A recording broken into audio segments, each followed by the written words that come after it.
Kozhikode bus stand കെട്ടിടത്തിലെ Calicut ടെക്സ്റ്റൈൽസിലുണ്ടായ തീപിടുത്തത്തിൽ ദുരൂഹത. തീപിടുത്തവും കട ഉടമയ്ക്ക് കുത്തേറ്റതും തമ്മിൽ ബന്ധമുണ്ടോയെന്ന് പോലീസ് പരിശോധിക്കുകയാണ്. ഒരു മാസം മുൻപാണ് ഉടമ മുകുന്ദന് കുത്തേറ്റത്.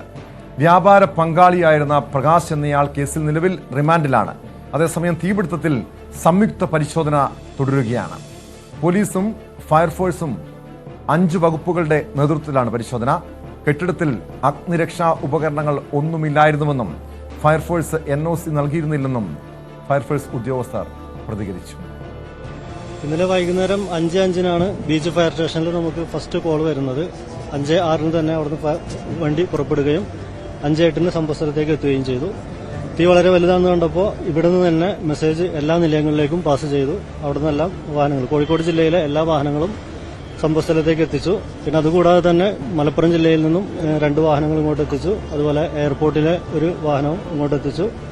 അങ്ങനെ ഫയർ ഫൈറ്റ് ചെയ്ത് 10 മണിയോടുകൂടി ഏകദേശം നിയന്ത്രണ വിധേയമാക്കുകയും പുലർച്ചെ 5:30 കംപ്ലീറ്റ് ആയിട്ട് അണക്കുകയും ചെയ്തു. പിന്നെ എന്തെങ്കിലും എക്സിജൻസി വരികയാണെങ്കിലോ എന്ന് വിചാരിച്ചിട്ട് ഒരു വാഹനം ഇവിടെ സ്റ്റാൻഡ് ബൈ ഇട്ടിട്ട് നമ്മൾ പോവുകയാണ് ചെയ്തത്. സംഭവത്തിൽ ഇന്ന് തന്നെ റിപ്പോർട്ട് കളക്ടർക്ക് കൈമാറും. കെട്ടിടത്തിലെ അനധികൃത നിർമ്മാണങ്ങളെക്കുറിച്ച് കോർപ്പറേഷനും പരിശോധന തുടങ്ങിയിട്ടുണ്ട്. ജില്ലാ കളക്ടർ അതുമായി ബന്ധപ്പെട്ട് ഫയർഫോഴ്സ് തുടങ്ങിയ സേനാ വിഭാഗങ്ങളോട് അവർക്കുള്ളത് പറയാൻ വേണ്ടി പറഞ്ഞത്. നഗരസഭയും ഇന്ന് വിദഗ്ധ സമിതി യോഗം ചേർന്ന് എന്തെങ്കിലും പാളിച്ചകളോ പോരായ്മകളോ ഉണ്ടായിട്ടുണ്ടോ എന്ന് പരിശോധിക്കുന്നുണ്ട്. അങ്ങനെ സർവ്വതല സ്പർശിയായ പരിശോധനകളിലൂടെ വീഴ്ചയുണ്ടെങ്കിൽ വീഴ്ച തിരുത്താനും വീഴ്ചക്കിടവരുത്തിയവർക്ക് ആരെങ്കിലും ഉണ്ടെങ്കിൽ അവരെ പേരിൽ നടപടിയെടുക്കാനും മനഃപൂർവ്വമായ എന്തെങ്കിലും സംഭവിച്ചിട്ടുണ്ടോ എന്നത് മറ്റൊരു തരത്തിലുള്ള പരിശോധനയും എല്ലാ തരത്തിലുമുള്ള രഹസ്യ പരസ്യ പരിശോധനകളിലൂടെയായിരിക്കും ഈ വിഷയത്തിൽ സർക്കാർ ഒരു അന്തിമ തീരുമാനമെടുക്കുക. ഇതെല്ലാവർക്കും ഒരു പാഠമാകണം. ഇടയ്ക്കിടയ്ക്ക് ഉണ്ടാവുന്ന, പ്രത്യേകിച്ച് നമ്മുടെ പഴയ കെട്ടിടങ്ങളിൽ ഇടയ്ക്കിടയ്ക്ക് ഇങ്ങനെ തീപിടുത്തം ഉണ്ടാവുമ്പോൾ കൃത്യമായിട്ട് അതിന്റെ ശാസ്ത്രീയമായിട്ടുള്ള കാര്യങ്ങളെക്കുറിച്ച് നമുക്കൊരു അവബോധം ഉണ്ടാവുകയും അത് കർശനമായിട്ട് നടപ്പിലാക്കുകയും വേണമെന്ന് മാത്രമേ ഈ സമയത്ത് പറയാനുള്ളൂ. എല്ലാ കെട്ടിടത്തിലും ഫയർ ഓഡിറ്റിംഗ് ചെയ്യാനുള്ള ഒരു മുന്നറിയിപ്പ് കൂടിയാണ് വാസ്തവത്തിൽ ഇങ്ങനെ ഒരു സംഭവം. സംഭവത്തിൽ UDF ജുഡീഷ്യൽ അന്വേഷണം ആവശ്യപ്പെട്ട് രംഗത്തെത്തി. MS അനീഷ് കുമാർ ചേരുന്നുണ്ട് കോഴിക്കോട് നിന്ന് വിവരങ്ങളുമായി. അനീഷ്, ഇവിടെ പോലീസും ഫയർഫോഴ്സും ഉൾപ്പെടെ 5 ഏജൻസികൾ ഈ സംഭവത്തെക്കുറിച്ച് വിവിധ തലങ്ങളിൽ പരിശോധന നടത്തുന്നുണ്ട്. എന്താണ് പ്രാഥമികമായി മനസ്സിലാക്കാൻ കഴിഞ്ഞത്? ഈ സംഭവത്തിൽ ദുരൂഹതയുണ്ടെന്ന ആരോപണമാണല്ലോ പ്രധാനമായി ഉയർന്നു വരുന്നത്.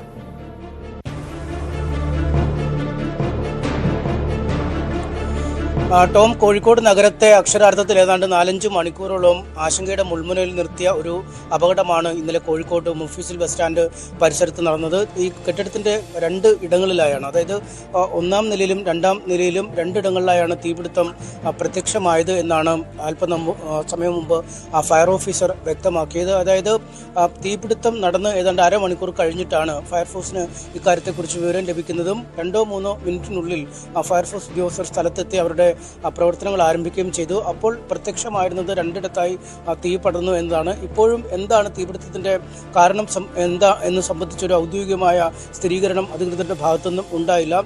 പ്രാഥമികമായി പതിവായി പറയുന്ന പോലെ തന്നെ ഷോർട്ട് സർക്യൂട്ട് ആവാം അപകട കാരണം എന്നൊരു നിഗമനത്തിലേക്ക് എത്താൻ കഴിയുമെങ്കിൽ പോലും 2 ഇടങ്ങളിലായി ഒരേ സമയത്ത് എങ്ങനെ തീ കണ്ടെത്തി എന്നതാണ് ഏറെ ഒരു കുഴപ്പിക്കുന്ന പ്രശ്നം. ഇതിൽ ഫോറൻസിക് വിദഗ്ധരും ഡോഗ് സ്ക്വാഡും ഒക്കെ സ്ഥലത്ത് പരിശോധന നടത്തി തെളിവ് ശേഖരണം നടത്തിക്കൊണ്ടിരിക്കുകയാണ്. എന്തായാലും ഈ ഫോറൻസിക് പരിശോധനയൊക്കെ പൂർത്തിയാകുന്ന മുറയ്ക്ക് മാത്രമാവും എന്താണ് ഈ അപകട കാരണം എന്നതിനെക്കുറിച്ച് കൃത്യമായ ചില വിവരങ്ങൾ ലഭിക്കൂ. എന്തായാലും ഈ കാലിക്കറ്റ് ടെക്സ്റ്റൈൽസ് എന്ന വലിയ സ്ഥാപനമാണ് തീപിടിച്ചത്. അദ്ദേഹം ഈ കേരളത്തിലെ തന്നെ ഏറ്റവും വലിയ ഈ യൂണിഫോം വിതരണവുമായി ബന്ധപ്പെട്ട മൊത്ത കച്ചവടക്കാരനാണ്. പ്രമുഖ കമ്പനികളുടെയൊക്കെ ഒരു ഡിസ്ട്രിബ്യൂട്ടറായി അദ്ദേഹം പ്രവർത്തിക്കുന്ന ഒരു സാഹചര്യം ഉണ്ടായിരുന്നു.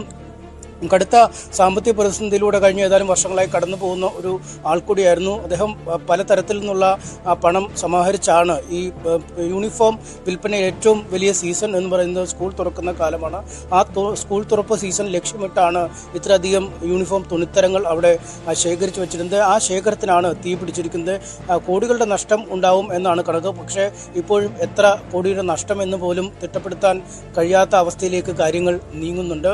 ഒപ്പം ഈ കോർപ്പറേഷന്റെ ഉടമസ്ഥയിലുള്ള കെട്ടിടമാണ് ഈ മൊഫീസിൽ ബസ് സ്റ്റാൻഡിനോട് ചേർന്നുള്ള കെട്ടിടം. അവിടെ ഈ മുകൾ ഭാഗത്തെ നില പൂർണ്ണമായും മുൻവശം വരാന്തയായി ഒഴിച്ചിടേണ്ട സ്ഥലമാണ്. ആളുകൾക്കൊക്കെ നടന്നു പോകാനൊക്കെ പാകത്തിൽ ഒഴിച്ചിടേണ്ട ഇടമാണ്. ഉള്ളിൽ ഷട്ടറുകളുള്ള കടമുറികളും. പക്ഷേ ഇത് ഒന്നായി തന്നെ ഇദ്ദേഹം വാങ്ങിയിരിക്കുകയാണ്. അവിടെ ഒന്ന് രണ്ട് ഒരു മെഡിക്കൽ ഷോപ്പുമായി ബന്ധപ്പെട്ട കടയും മറ്റ് രണ്ട് ഒരു അപ്പാരൽ ഷോപ്പും, കാലിക്കറ്റ് അപ്പാരൽസ് എന്ന പേരിൽ അടിവസ്ത്രങ്ങൾ വിൽക്കുന്ന ഒരു കടയുണ്ട്. അത് ആ 3 ഷട്ടറുകളാണ് ഉണ്ടായിരുന്നത്. ആ 3 ഷട്ടറുകൾ നശിച്ച് തീപിടുത്തത്തിൽ നശിച്ചു. ഒപ്പം ഈ മെഡിക്കൽ ഷോപ്പിന്റെ ഒരു 2-3 കടമുറികളുണ്ട്, അതും നഷ്ടപ്പെട്ടു. ബാക്കി മുഴുവൻ ഈ മുകുന്ദൻ എന്ന ആളുടെ പേരിലുള്ള കാലിക്കറ്റ് ടെക്സ്റ്റൈൽസ് എന്ന സ്ഥാപനമായിരുന്നു. അവിടെയാണ് ഈ തീപിടുത്തം വന്നും പൂർണ്ണമായി നശിച്ചിരിക്കുന്നത്. അതുകൊണ്ട് ഈ അനധികൃതമായ ചില നിർമ്മാണ പ്രവർത്തനങ്ങൾ ഈ മെഡിക്കൽ ഷോപ്പിന്റെയും ഈ മുകുന്ദൻ എന്ന ആളുടെ കാലിക്കറ്റ് ടെക്സ്റ്റൈൽസിന്റെയും ഭാഗത്തുനിന്നും ഉണ്ടായിരുന്നു ഉള്ള പരാതികൾ, ആരോപണങ്ങൾ വരുന്നുണ്ട്. കാരണം ഈ തീപിടുത്തം ഉണ്ടായപ്പോൾ ഒരു തരത്തിലും ഫയർഫോഴ്സ് ഉദ്യോഗസ്ഥർക്ക് അകത്തേക്ക് പ്രവേശിക്കുന്നതിനോ അല്ലെങ്കിൽ നേരിട്ട് വെള്ളം ചീറ്റിക്കുമ്പോൾ അത് മുറിക്കുള്ളിലേക്കോ പോലും ഈ സ്റ്റോക്ക് കത്തുന്ന സ്ഥലത്തേക്കോ പോലും എത്തുന്നതിനൊരു സാഹചര്യം ഉണ്ടായില്ല. ഇതിന്റെ എല്ലാ വശങ്ങളും ഈ ടിൻ ഷീറ്റുകൾ കൊണ്ട് മറച്ചിരിക്കുന്നു. വളരെ കൺസീൽഡായി, അതായത് എയർ കണ്ടീഷൻ സംവിധാനം പ്രവർത്തിക്കുന്നതിനാൽ ഒരു തരി പോലും കാറ്റ് പോലും അകത്തേക്ക് കയറാൻ പര്യാപ്തമല്ലാത്ത വിധം അടച്ചു കെട്ടിയ നിലയിലായിരുന്നു. അതുകൊണ്ട് പുറത്തുനിന്ന് വെള്ളം ചീറ്റിക്കുമ്പോഴും അത് തകരപാത്രങ്ങളിൽ തട്ടിത്തെറിക്കുന്നതല്ലാതെ മറിച്ച് അകത്തേക്ക് പോകാത്ത ഒരു സാഹചര്യമുണ്ടാണ്. അതാണ് ഏറ്റവും അധികം ഈ തീപിടുത്തത്തിന്റെ ഒരു വ്യാപ്തി വർദ്ധിപ്പിച്ചത്. ഒപ്പം പോളിസ്റ്റർ തുണിത്തരങ്ങളും മറ്റുമൊക്കെയാണ് യൂണിഫോം നിർമ്മിക്കുന്നതിനെ ഉപയോഗിക്കുക. അതുകൊണ്ട് ഈ യൂണിഫോമിൽ വെള്ളം വീണാൽ പോലും ഈ തുണിത്തരങ്ങൾ കത്തുമ്പോൾ അതിൽ വെള്ളം വീണാൽ പോലും കെടാത്ത ഒരവസ്ഥയിലേക്ക് കാര്യങ്ങൾ നീങ്ങുകയും ചെയ്തു. അങ്ങനെയാണ് ഇത്ര സങ്കീർണമായ ഒരു തീപിടുത്തമായി മാറിയത്. കോഴിക്കോട് നഗരത്തിന്റെ സമീപപ്രദേശങ്ങളിലുള്ള എല്ലാ ഫയർ സ്റ്റേഷനുകളിൽ നിന്നും ഫയർഫോഴ്സുകൾ എത്തി. വിമാനത്താവളത്തിൽ നിന്ന് വരെ ഫയർഫോഴ്സ് ഉദ്യോഗസ്ഥർ എത്തിയാണ് അത്യാധുനിക സംവിധാനങ്ങളൊക്കെ ഉപയോഗിച്ചാണ് ഏതാണ്ട് 10-11 കൂടി തീപിടുത്തം നിയന്ത്രണ വിധേയമാക്കാൻ കഴിഞ്ഞത്. എന്തായാലും ഇതിന്റെ കാരണങ്ങളെക്കുറിച്ച് ഇപ്പോഴും അന്വേഷണം നടക്കുകയാണ്. പക്ഷേ ഇതിനൊക്കെ അപ്പുറം മറ്റു ചില വശങ്ങൾ കൂടിയുണ്ട്. കാരണം ഈ സ്ഥാപനത്തിന്റെ ഉടമയായ മുകുന്ദന് ഒരു മാസം മുമ്പ് ചില ആരോപണം ഉയർന്നു വന്നത്, ഒരു മാസം മുൻപ് ഈ കട ഉടമ മുകുന്ദന് കുത്തേറ്റതാണ്. ഇയാളുടെ ബിസിനസ് പാർട്ണറായിട്ടുള്ള പ്രകാശ് ആ കേസുമായി ബന്ധപ്പെട്ട് പിന്നീട് അറസ്റ്റിലാവുകയും നിലവിൽ റിമാൻഡിലുമാണ്. ആ കേസുമായി ബന്ധപ്പെട്ട് ഈ കട ഉടമയ്ക്ക് കുത്തേറ്റതുമായി ഈ സംഭവത്തിന്, ഈ തീപിടുത്തത്തിന് ബന്ധമുണ്ട് എന്നാണോ? അത്തരം വലിയ ആരോപണം വരുന്നുണ്ടല്ലോ. പോലീസ് അങ്ങനെ ഒരു സംശയമുണ്ടോ അനീഷ്? അത്തരം ചില സംശയങ്ങളിലേക്ക് കാര്യങ്ങൾ നീങ്ങുന്നുണ്ട്. പക്ഷേ ഇതുമായി ബന്ധപ്പെടുത്തുന്ന നേരിട്ടുള്ള തെളിവുകളൊന്നും പോലീസിന് ഇതുവരെ ലഭ്യമല്ല. അതുകൊണ്ട് ഈ തീപിടുത്തവും ഈ സംഭവവും തമ്മിൽ ബന്ധമുണ്ടോ എന്ന് ഈ ഘട്ടത്തിൽ പറയാൻ കഴിയില്ല. പക്ഷേ പോലീസ് ഇക്കാര്യം വളരെ വിശദമായി പരിശോധിച്ചുകൊണ്ടിരിക്കുകയാണ്. ഒരു മാസം മുമ്പാണ് മുകുന്ദന് തൻ്റെ മുൻ ബിസിനസ് പങ്കാളിയായ പ്രകാശ് എന്നയാളിൽ നിന്നും കുത്തേറ്റത്. ഇരുവരും അടുത്ത ബിസിനസ് നടത്തുന്നതിൽ പങ്കാളികളായി മുന്നോട്ട് ഉയർന്നു. പല ബിസിനസ്സുകളിലും ഇരുവർക്കും നിക്ഷേപമുണ്ടായിരുന്നു. പക്ഷേ ഒരു പ്രത്യേക ഘട്ടം എത്തിയപ്പോൾ ഇരുവരും തമ്മിൽ തെറ്റിപ്പിരിയുകയും ഇരുവർക്കും ഉടമസ്ഥതയുള്ള ചില സ്ഥാപനങ്ങളെ ചൊല്ലി തർക്കം നടക്കുകയും ചെയ്തു. ഇതേ തുടർന്ന് ഈ കോഴിക്കോട് നഗരത്തിലെ ബേബി മെമ്മോറിയൽ ആശുപത്രിക്ക് സമീപമുള്ള ഒരു വസ്തുവിലെ ചില നിർമ്മിതികൾ ഈ മുകുന്ദൻ മണ്ണുമാന്തി യന്ത്രങ്ങളൊക്കെ കൊണ്ടുവന്ന് രാത്രി പൊളിച്ചു നീക്കി എന്ന് ഒരു ആരോപണം ഉയർന്നിരുന്നു. ഇതിനു പിന്നാലെ ഈ പ്രകാശും ഈ മുകുന്ദന്റെ ഒരു സ്ഥലത്തെ നിർമ്മിതികൾ രാത്രി സിനിമാ സ്റ്റൈലിൽ വന്ന് തന്നെ പൊളിച്ചു നീക്കുന്ന ഒരു സാഹചര്യമുണ്ടായി. ഇതിനുശേഷമാണ് ഈ മെഡിക്കൽ കോളേജ് പോലീസ് സ്റ്റേഷന്റെ പരിധിയിലുള്ള ഒരു സ്ഥലത്ത് വെച്ച് ഇരുവരും പരസ്പരം വാക്കുതർക്കത്തിൽ ഏർപ്പെടുകയും പ്രകാശ് ഈ മുകുന്ദനെ കുത്തുകയും ചെയ്തു. ഇതേ തുടർന്ന് മുകുന്ദൻ ആശുപത്രിയിൽ പ്രവേശിപ്പിക്കപ്പെട്ടു. വധശ്രമത്തിന് പ്രകാശിനെതിരെ കേസെടുക്കുകയും പോലീസ് ഇയാളെ അറസ്റ്റ് ചെയ്യുകയും ചെയ്തു. ഇപ്പോഴും ഈ പ്രകാശ് റിമാൻഡിൽ കഴിയുന്ന ഒരു സാഹചര്യമുണ്ട്. അതുകൊണ്ട് ഇത്രയധികം ഒരു ബിസിനസ് പരമുണ്ടായ ഒരു കുടിപ്പകയാണോ ഇത്തരം ഒരു കൃത്യത്തിലേക്ക് നയിച്ചതിന് പിന്നിലെ വികാരം എന്നതിനെക്കുറിച്ചൊക്കെ പരിശോധിച്ച് വരികയാണ്. എന്തായാലും റിമാൻഡിൽ കഴിയുന്ന ആളാണ്. ഇതുവരെ പോലീസിന് ഇതൊരു കൃത്യമായ ഒരു ഗൂഢാലോചനയുടെ ഭാഗമായി നടത്തിയ അപകടമാണെന്ന് തെളിയിക്കാൻ പര്യാപ്തമായ തെളിവുകളൊന്നും ലഭിച്ചിട്ടില്ല. എന്തായാലും ഈ തീപിടുത്തത്തിന് തൊട്ടു മുമ്പുണ്ടായ ഈ സംഭവത്തെ ഒരു ചെറിയ ദുരൂഹത എന്ന് തന്നെ വേണമെങ്കിൽ വിശേഷിപ്പിക്കാൻ കഴിയുന്ന ഒരു സാഹചര്യമുണ്ട്. പക്ഷേ അതിലേക്ക് ബന്ധപ്പെടുത്തുന്ന തെളിവുകൾ വേണം.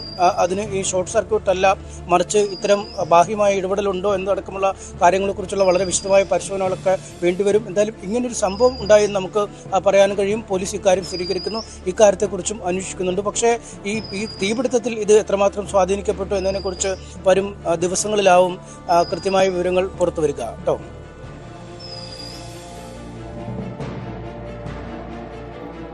വ്യക്തമാണ്. കോഴിക്കോട് നിന്ന് MS അനീഷ് കുമാറാണ് വിവരങ്ങൾ നൽകിയത്. വിശദമായ അന്വേഷണത്തിലെ സംഭവത്തിലെ ദുരൂഹത മാറ്റാൻ കഴിയുമെന്നാണ് പോലീസിന്റെ പ്രതീക്ഷ.